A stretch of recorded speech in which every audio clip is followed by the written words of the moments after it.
Hello, Pramod മാവിലായിയാണ്. ഒരു പുതിയ വീഡിയോയിലേക്ക് എല്ലാവർക്കും സ്വാഗതം.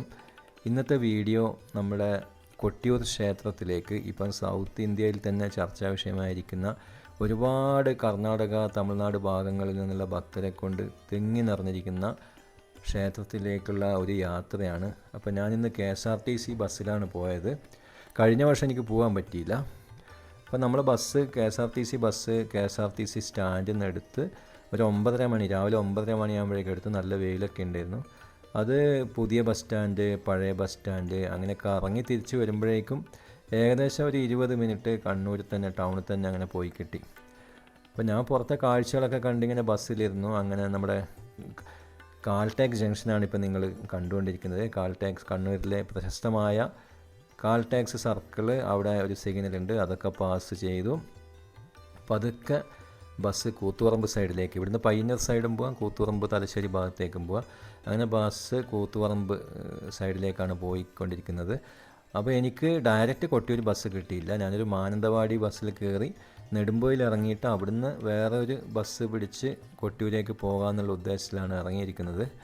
അങ്ങനെ ബസ് കാൽടാക്സൊക്കെ പാസ് ചെയ്തു. കണ്ണൂർ ടൗണിൽ ഉള്ള രാവിലെ 9:30-10 മണി ആയതുകൊണ്ട് വലിയ ട്രാഫിക്കൊന്നും ഉണ്ടായില്ല. അങ്ങനെ നല്ല വെയിലും ഉണ്ടായിരുന്നു. പിന്നെ അങ്ങോട്ട് മേലേച്ചുവ, താണ ആ ഭാഗത്തൊക്കെ നല്ല ട്രാഫിക്കാണ്. അങ്ങനെ ട്രാഫിക്കൊക്കെ കഴിഞ്ഞ് ഏകദേശം നമ്മൾ താഴേച്ചൊവ്വ എത്തിയിട്ടുണ്ട്. താഴേച്ചൊവ്വ നിങ്ങൾ അടുത്ത വശം താഴേച്ചൊവ്വയിലെ സെക്യൂറ മാളൊക്കെ കാണാം. അങ്ങനെ ബൈപ്പാസ് വഴി ഇപ്പം റോഡ് പണി നടക്കുന്നത് കൊണ്ട് ഏറ്റവും വലിയ പ്രശ്നം എന്ന് വെച്ചാൽ MIMS hospital, baby memorial hospital അതൊക്കെ ചുറ്റി വേണം കൂത്തുപറമ്പ് ഭാഗത്തേക്ക് പോകാൻ. ഏകദേശം 1 കിലോമീറ്ററോളം നമ്മൾ ചുറ്റി സഞ്ചരിക്കണം. അങ്ങനെ ഈ പുതിയ ഹൈവേ കയറി U-ടേൺ എടുത്ത് തിരിച്ചു വരുന്ന കാഴ്ചയാണ്. ഡ്രൈവർ നല്ല വട്ടം തിരിക്കുന്നുണ്ട്. ഇവിടുന്ന് U-ടേൺ എടുത്ത് നേരെ ഇനി വേണം കൂത്തുപറമ്പ് ഭാഗത്തേക്ക് പോകാൻ. ഏകദേശം 1 കിലോമീറ്ററോളം ഇങ്ങനെ അഡീഷണലായി വളഞ്ഞു വന്ന് ഓടുന്നുണ്ട്. അപ്പോൾ ഇനി ആ ഒരു ചാലക്കുള്ള ഹൈവേയുടെ പണിയൊന്ന് പൂർത്തിയായാലേ ഈ വളവ് ഒഴിവാവുള്ളൂ എന്നാണ് എനിക്ക് തോന്നുന്നത്. അങ്ങനെ റോഡിലെ കാഴ്ചകളൊക്കെ കണ്ട് ആസ്വദിച്ച്, ഇപ്പം നമുക്കിങ്ങനെ ബസ്സിൽ യാത്ര ചെയ്യുമ്പോൾ നമുക്ക് ടെൻഷനൊന്നുമില്ല. വണ്ടിയൊക്കെ ഡ്രൈവർ ഓടിച്ചോളും. നമുക്കിങ്ങനെ കാഴ്ചകളൊക്കെ കണ്ട് ഇങ്ങനെ ഇരുന്നാൽ മതി. അങ്ങനെ ഏകദേശം പിന്നെ കൂത്തുപറമ്പൊക്കെ കഴിഞ്ഞിട്ടുണ്ട്. കണ്ണവം കാടുകൾ വഴിയാണ് ഇപ്പം പോയിക്കൊണ്ടിരിക്കുന്നത്. കണ്ണവം ഫോറസ്റ്റ് എന്ന് പറഞ്ഞാൽ പിന്നെ കേരളത്തിലെ ഒരു പ്രശസ്തമായ മേഖലയാണ്.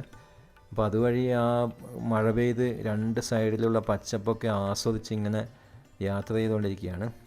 ഏകദേശം നെടുമ്പോയിൽ എന്ന് പറയുന്ന സ്ഥലത്ത് എത്താനായിട്ടുണ്ട്. നെടുമ്പോയിൽ എത്തിയാൽ അവിടുന്ന് ഇറങ്ങിയിട്ട് വേണം കൊട്ടിയൂർ ബസ്സിലേക്ക് മാറിക്കയറാൻ. തലശ്ശേരിയൊക്കെ ആണെങ്കിൽ തലശ്ശേരി, കൊട്ടിയൂർ ഇഷ്ടംപോലെ ബസ്സുകളുണ്ട്. പ്രൈവറ്റ് ബസ്സും KSRTC ഒക്കെ ഉണ്ട്. പക്ഷേ കണ്ണൂരിൽ നിന്നാണെങ്കിൽ പൊതുവേ ബസ്സുകൾ കുറവാണ്. അങ്ങനെ ഏകദേശം നമ്മൾ പിന്നെ കോളയാടൊക്കെ കഴിഞ്ഞ് നെടുമ്പോയിൽ ടൗണിലേക്ക് ഇങ്ങനെ എത്തിക്കൊണ്ടിരിക്കുകയാണ്. അപ്പോൾ നെടുമ്പോയിൽ ബസ് സ്റ്റാൻഡിലേക്ക് ബസ് കയറുന്നുണ്ട്. അപ്പോൾ ഇവിടെ ഞാൻ ഇറങ്ങിയ ചായയൊക്കെ കുടിച്ച് അടുത്ത ബസ്സിൽ നേരെ കൊട്ടിയൂരേക്ക് വിടും. അവിടുന്ന് ഒരു കൊട്ടിയൂർ ബസ് എന്തായാലും കിട്ടും. അങ്ങനെ കൊട്ടിയൂർ ബസ് സ്റ്റാൻഡിൽ എത്തിയിട്ടുണ്ട്. എന്നാൽ പിന്നിൽ കാണുന്നതാണ് കൊട്ടിയൂർ ബസ് സ്റ്റാൻഡ്. ആകെ മഴ പെയ്ത് ചളി നിറഞ്ഞിരിക്കുകയാണ്. ഒരുപാട് ജനങ്ങളുണ്ട്, ഭയങ്കര തിരക്കാണ്. കൊട്ടിയൂരിൻ്റെ ബസ് സ്റ്റാൻഡിലെ അവസ്ഥ അങ്ങനെയാണ്. അപ്പം ചുറ്റിലൊക്കെ കർണാടകക്കാരും ഒക്കെ കൊണ്ട് തിങ്ങി നിറഞ്ഞിരിക്കുകയാണ്. ഇവിടെയാണ് അക്കരെ കൊട്ടിയൂർ. അക്കരെ കൊട്ടിയൂർ റോഡിൻ്റെ ഒരു ഭാഗത്തും അതുപോലെ പിന്നെ ഇക്കരെ കൊട്ടിയൂർ റോഡിൻ്റെ മറുഭാഗത്തുമാണ്. ഞാൻ പതുക്കെ പിന്നെ സാധാരണ ഇക്കരെ കൊട്ടിയൂർ ദർശനം നടത്തിയിട്ടാണ് അക്കരെ കൊട്ടിയൂർ പോകുന്നത്. ഞാനിപ്പോൾ പോയിക്കൊണ്ടിരിക്കുന്നത് അക്കരെ കൊട്ടിയൂരിലേക്കാണ്. ഇവിടെ 2 സൈഡിലും ചന്തകളാണ്. ഒരുപാട് പിന്നെ സാധനങ്ങളൊക്കെ അങ്ങനെ അവിടെ ഭക്തന്മാർ വരുമ്പോൾ അവർക്ക് വേണ്ടിയിട്ട് ഒരുപാട് സാധനങ്ങളൊക്കെ ഇങ്ങനെ വിൽക്കാൻ വെച്ചിട്ടുണ്ട്.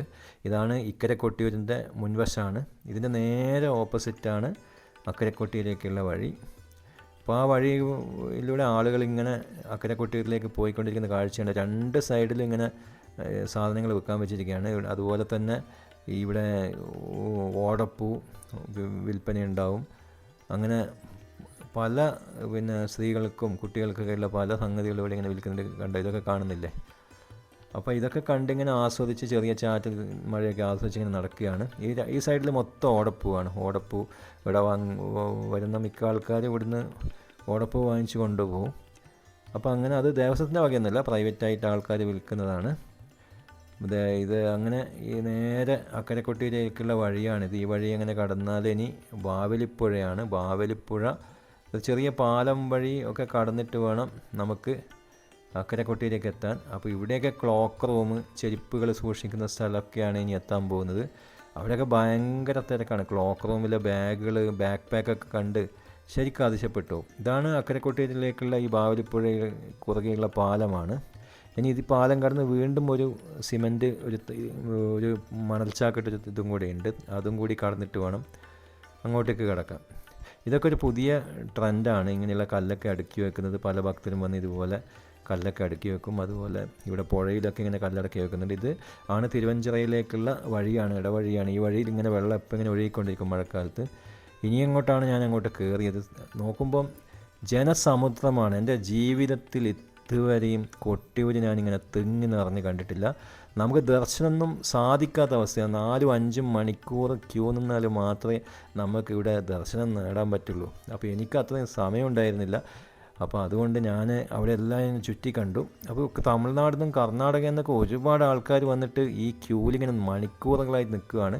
ഇവിടെയാണെങ്കിലും മഴ പെയ്ത് ചളി നിറഞ്ഞ് മൊത്തം അങ്ങനെയുള്ളൊരു. അപ്പോൾ എന്തായാലും വരുന്ന വർഷങ്ങളിൽ ഇതിനുള്ള സൗകര്യം ചെയ്യേണ്ടി വരും. ഇളനീരാട്ടത്തിനുള്ള തയ്യാറെടുപ്പുകളൊക്കെ അന്ന് നടക്കുന്നുണ്ടായിരുന്നു ഞാൻ പോയ സമയത്ത്. പിന്നെ അതുപോലെ പ്രസാദ വിതരണമൊക്കെ ഭയങ്കര തിരക്കാണ്, കാരണം ഒരുപാട് ഭക്തർ വന്നിട്ട്. പക്ഷേ എന്തായാലും നല്ലൊരു കാര്യമാണ്, നമ്മൾ കേരളത്തിലുള്ള ക്ഷേത്രം ഒരുപാട് ദൂരദിക്കിലൊക്കെ അതിനെപ്പറ്റി അറിഞ്ഞ് ആളുകൾ അവിടെ വരുന്നു. അപ്പോൾ ക്ഷേത്രത്തിന് വരുമാനം കിട്ടും, അതുപോലെ ദേവസ്വം ബോർഡിന് വരുമാനം കിട്ടും.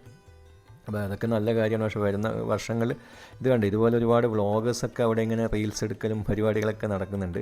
മെയിൻലി റീൽസ് എടുക്കലാണ് ഒരുപാട് ആളുകൾ. കർണാടകക്കാരാണ് 90% ആൾക്കാരും കർണാടകക്കാരാണ്. നമ്മൾ അതിലേക്ക് നടന്നു പോകുമ്പോൾ നമ്മൾ അവരെ ഏതോ ഒരു കർണാടകയിലെത്തിയൊരവസ്ഥയാണ്. ഒരു മലയാളിയുടെ ശബ്ദമൊക്കെ അപൂർവമായിട്ടേ കേൾക്കുന്നുണ്ടായിരുന്നുള്ളൂ. അങ്ങനെ ഞാനിങ്ങനെ ഇവിടെയൊക്കെ നടന്ന് കണ്ടു, ചുറ്റിലൊക്കെ നടന്നുകൊണ്ട് എനിക്കിവിടെ ഏറ്റവും ഇഷ്ടം ഈ പ്രകൃതി ഭംഗിയാണ്. കൊട്ടിയൂരിൻ്റെ ഈ പശ്ചാത്തലം, അവിടെയുള്ള ഭംഗിയും ഒക്കെ ഭയങ്കര ഇഷ്ടമാണ്. പക്ഷേങ്കിൽ ഒരു സങ്കടം എന്ന് വെച്ചാൽ ഈ തിരക്കിൻ്റെ ഇടയിലൊന്നും തൊഴാൻ പറ്റിയില്ല, ക്യൂന്നും തൊഴാൻ പറ്റില്ല. കാരണം എല്ലാ വർഷവും വന്ന് ഞാൻ എൻ്റെ പ്രായമായ അമ്മയൊക്കെ കൂടി കൊണ്ടുവന്ന് ഇവിടെ സമാധാനമായിട്ട് തൊഴുതു പോയിട്ടുണ്ട്. പക്ഷേ ഇപ്പോൾ 2 വർഷമായിട്ട് ഇതാണ് കൊട്ടിയൂരിലെ അവസ്ഥ. നമുക്കങ്ങോട്ട് അടുക്കാൻ പറ്റാത്ത അവസ്ഥയാണ്. ആയിരക്കണക്കിന് ആൾക്കാർ ഈ ചെറിയൊരു ഏരിയയിൽ ഇങ്ങനെ തിങ്ങി നിന്നിരിക്കുകയാണ്. എന്തായാലും വരുന്ന വർഷങ്ങളിൽ പിന്നെ ഈ ദേവസ്വം ബോർഡൊക്കെ ഇതിനൊരു പരിഹാരം കാണുമായിരിക്കും. അങ്ങനെ ഞാൻ അവിടെയൊക്കെ ഒന്ന് ജസ്റ്റ് ദൂരെ നിന്നൊക്കെ പ്രാർത്ഥിച്ച് പിന്നെ പ്രസാദമൊക്കെ വാങ്ങി ഞാൻ ഈ വഴിയിലൂടെ ഇങ്ങനെ തിരിച്ച് കണ്ണൂരേക്ക് വരാൻ വേണ്ടി പുറപ്പെട്ടു. ഇനിയിപ്പോൾ സ്ത്രീകളുടെ പ്രവേശനം കഴിഞ്ഞാൽ ഒന്നും കൂടി പോയാൽ വിശദമായി തൊഴാൻ പറ്റുന്ന പ്രതീക്ഷിക്കുന്നത്. കാരണം അത് കഴിഞ്ഞാൽ സ്ത്രീകളുടെ തിരക്ക് ഒരുപാട് കുറയും.